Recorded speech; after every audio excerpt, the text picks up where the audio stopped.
En ayant donc les scripts originales du 8 août 2019 et le script, une fois qu'on l'imprime, de la même date, avec 2 dépôts de plainte effectués en 2021 et 2022 auprès de 2 gendarmeries différentes, les dépôts de plainte n'ont pas été traités, qui peuvent s'inscrire donc en faux en droit pénal, puisqu'il faut réunir impérativement plusieurs conditions, donc être commis avec intention d'être coupable, être de nature à causer un préjudice, avoir des conséquences juridiques en établissant la preuve d'un droit ou d'un fait, que ça n'a pas été fait, avec sur le dépôt de plainte de l'archer avec où il est indiqué avec les sonorités de Leclerc à Lissereau et dont j'avais porté tous les documents à chef Larcher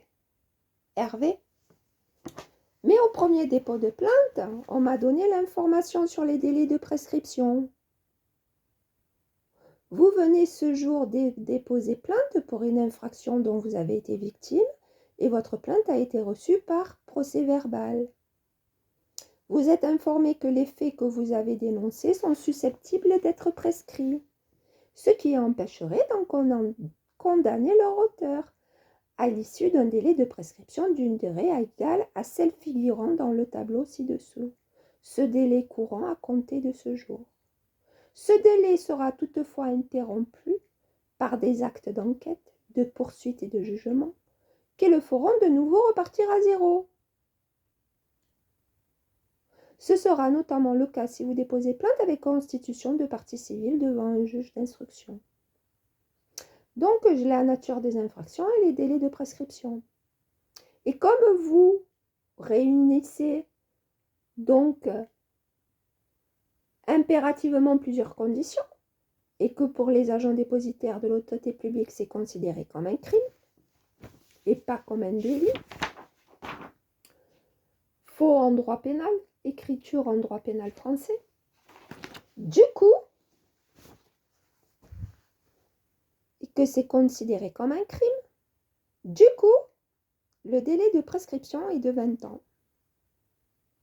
En ayant toujours donc en astérisque Jean-François Servetto. Parce que sur les sonorités de Leclerc, on entendait que vous n'avez pas que ça à foutre. On n'a pas que ça à foutre à faire une enquête pour un harcèlement. Hein. Mais bon, ce délai sera toutefois interrompu par des actes d'enquête, de poursuite et de jugement qui le feront de nouveau repartir à zéro. Puisqu'il y avait des nouveaux éléments pour l'enquête. Donc voilà pour la gendarmerie de Tchervion et de Ghisonach et Hitler de Berlétan.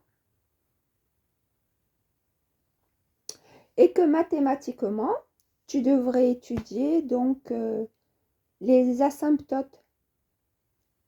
Ils vont te parler les asymptotes de la persuasion et de la rhétorique.